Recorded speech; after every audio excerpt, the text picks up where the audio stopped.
Shabtai Bohbot. I believe we've mentioned him on various occasions before inside this series. He's gone to become a great rabbi in various different places. He would be tipped at one stage by many people to become even chief rabbi in Israel, and he would take on prominent positions, especially in Lebanese Jewry and various other important places. Let's explore a few of the highlights of the great rabbi's life on this specific special edition over here in the Maccabiah Hotel in Ramat Gan. Now, he was born, I believe, in English 1870, and he passed away in 1948, to be precise, on 26th of April, just before the formation of the State of Israel. Rabbi Shabtai Bohbot was. He would go on to become a head of Jewish court in Yaffo. He would become the rabbi of the Jewish Kehillah in Syria, in Kilis, respectively.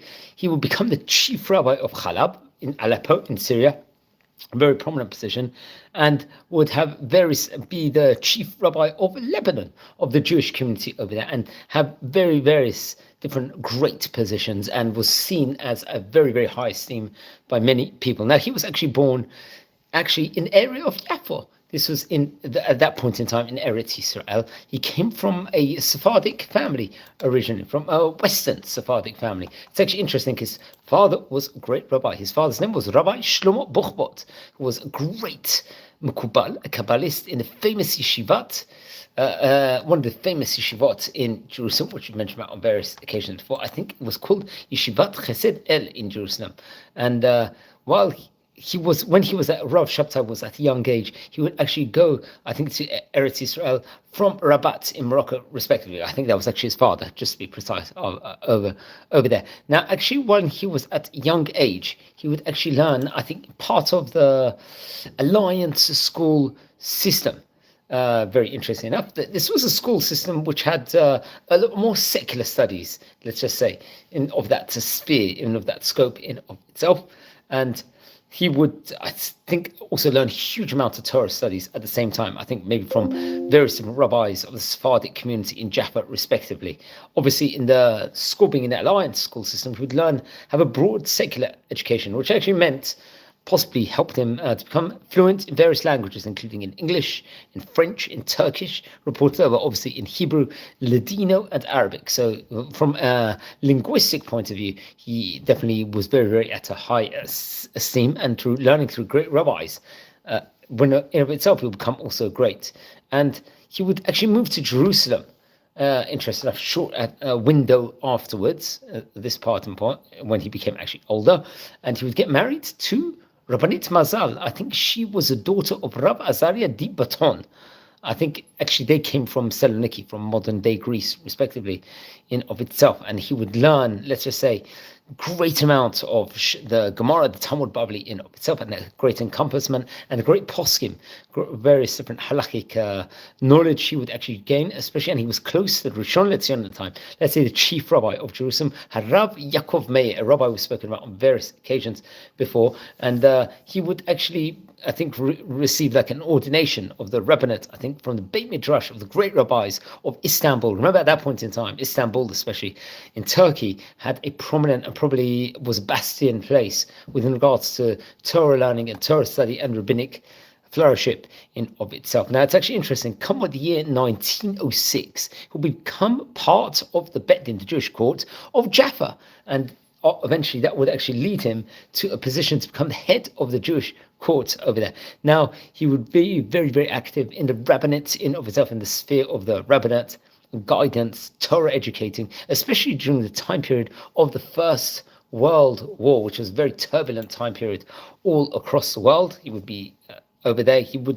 This would also mean he'd have to actually be exiled from Jaffa to go to Syria at that stage in time. But once he would end up in Syria, he would become the rabbi of the Jewish community over there, I think in an area called Kilis, which I think is more the northwestern part of the country. Obviously, I think maybe nowadays a modern part of Turkey. And I think Rabbi Shabtai would actually move to Buenos Aires, just like many great Aleppo Syrian rabbis would move, and especially go to Argentina at that stage in time, which we've mentioned about on various occasions before on this series. I think actually Rabbi Shabtai would actually travel on a fundraising mission as a Shluchei D'Rabbanan, possibly. I think he was actually raising money for an orphanage. Rabbi Bohbot was appointed to, let's say, serve in his place as a chief rabbi of Aleppo, of Chalab. And I think a few years later, Rav Shabtai would actually return. And at that stage in time, Rav would actually return to his role at that point in time. So it was more of a long interim role. Rav Bohbot would have as chief rabbi of Chalab, a very, very important role. And he was extremely popular in general from the community. It was reported over. Then come what I believe it was the year 1925, he would actually receive another great position, which he would hold on till the time period he passed away in 1948. That was to become the chief rabbi of Beirut in Lebanon. Those points in days, it was a great Jewish and Torah community in Lebanon. And obviously, it brought about a huge amount of responsibility. He was especially invited to this position from the members of the Jewish community. So he was a very popular choice over there. I think actually the previous chief rabbi was Rabbi Shlomo Tajer, who was a previous rabbi. Before that, he actually happened to be a chief rabbi also of Turkestan, I think of Bukhara, and of Lebanon also. So he was filling up great job from a great rabbi in of itself. And throughout his years in office, he encouraged members, let's say, of the community to show, let's say, a huge amount of interest in Judaism, strengthen their, let's say, connection within regards to Jewish tradition, Masorah.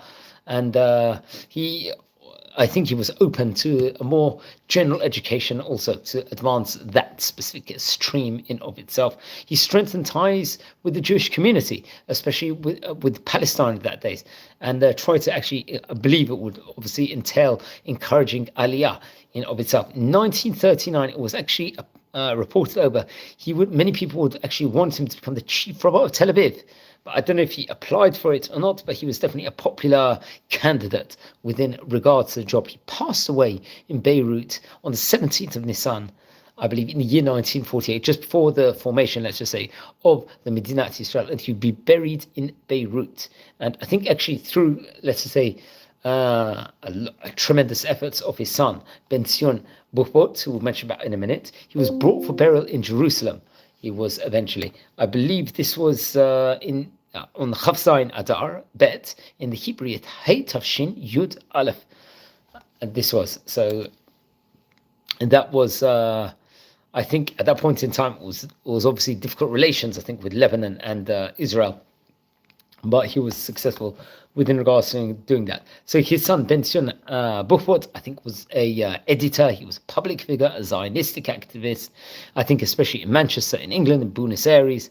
And he reported up his son was a vice president of the B'nai B'rith Chamber, if I'm not mistaken, or to be precise, I think we can also, this was a position he would have. He was deputy president of the B'nai B'rith, let's just say this organization in of itself. Now, it's actually interesting. He would be a great author also, Rabbi Shabtai Bohbot. Let's explore a few of the books that he actually left us. Among these books, let's just say in of itself, among his compositions, he would actually write many books on Torah, Halacha, Musar, Piyutim.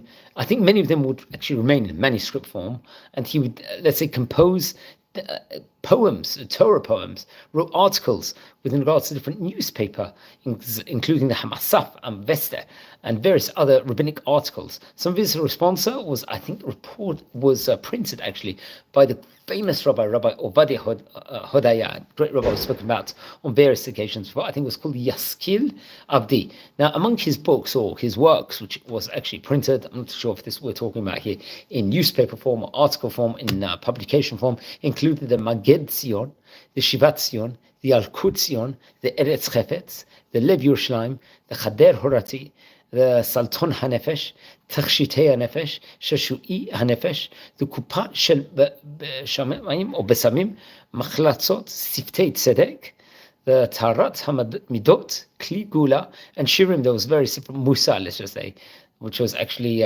composed, which we have to stress. Also, I think it was printed in the Kol Sason, if I'm not mistaken, by Yedidia HaPnini, if I'm not mistaken. It was based on Yedidia HaPnini, who was a great physician, a poet, and a philosopher of Yesser. Now it is Hilulachi on the 17th of Nisan, one of the great rabbis of his time. I believe he was about 78 years of age at the time he passed away, which was in Beirut, in Lebanon of his day. So he really much was decorated many great positions. He passed away in 1948 from the time of recording, was about 77 years ago. Don't forget to light candles in the great rabbi's memory. Friends, we're a community here. We're learning about the great Oriental rabbis and North African rabbis of yesteryear. If you happen to be related or descend from any of these great chachamim we are speaking about, please let me know. I'd love to hear more.